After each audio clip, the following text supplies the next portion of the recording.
Everyone, good morning. আমার channel little things এভরিডেতে আরও একবার ওয়েলকাম সবাইকে।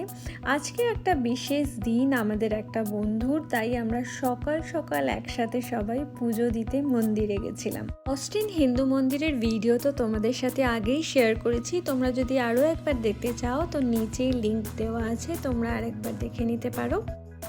মন্দিরে কিছুক্ষণ সময় কাটিয়ে এবং পুজো দিয়ে আমরা রওনা দিয়েছিলাম বাড়ির উদ্দেশ্যে।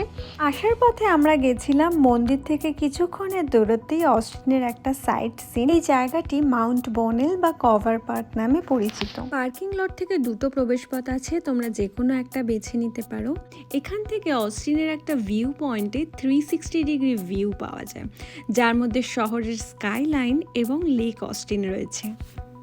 আমরা বেছে নিয়েছিলাম সিঁড়ি ছাড়া ট্রেলের পথটা। এটা জাস্ট 2-3 মিনিটের হাঁটা, আর 2-3 মিনিট ওপরে উঠেই এই অস্টিনের স্কাই লাইনের ভিউ এবং নিচে কলোরাডো নদীর সুন্দর ভিউটা তোমরা দেখতে পারবে।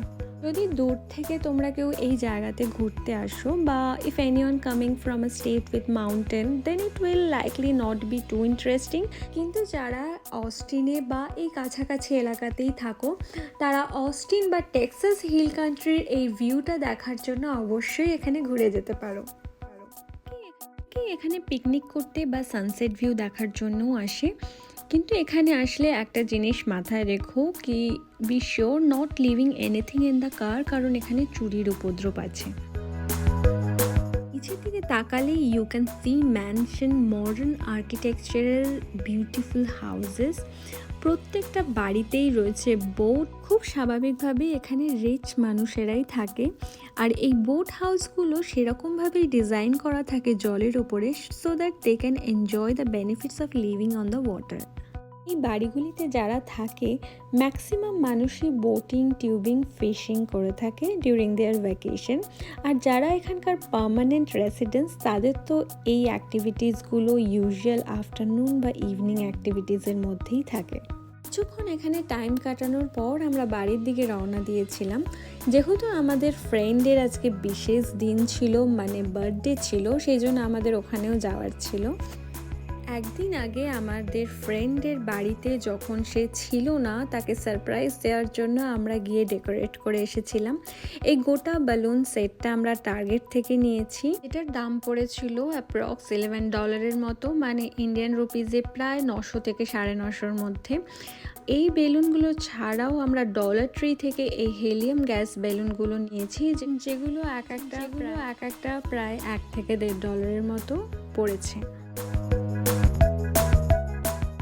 মন্দির থেকে আর ওই সাইট সিনটা ঘুরে এসে বিকালবেলা তাড়াতাড়ি করে রেডি হয়ে ওদের বাড়িতে গেছিলাম, এবং ওরা খুব কম টাইমের মধ্যেই অনেক খাবার অ্যারেঞ্জ করেছিল আমাদের সবার জন্য।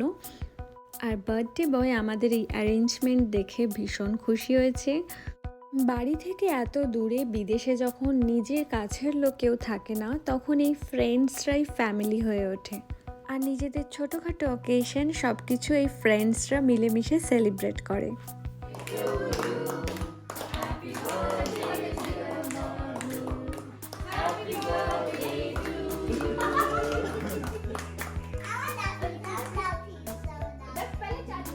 সেই ঠাট্টা আর ফটো সেশনের মাঝে আজকের দিনটা তো আমাদের ভীষণ ভালোভাবেই কেটেছে।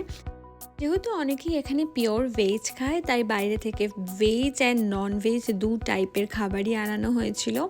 আজকের ভিডিওটা মেনলি আমাদের বন্ধুদের জন্যই, আর তোমরা যারা আমার ভিডিও দেখতে পছন্দ করো তাদের জন্য, এবং আমার এখানকার সুন্দর মুহূর্তগুলোকে ফ্রেমবন্দি করে রাখার জন্য। দেখা হবে নেক্সট কোনো ভিডিওতে খুব শীঘ্রই তোমাদের সাথে। ততদিনের জন্য প্লিজ পাশে থেকো, আর ভালো লাগলে অবশ্যই লাইক, কমেন্ট অ্যান্ড সাবস্ক্রাইব করো।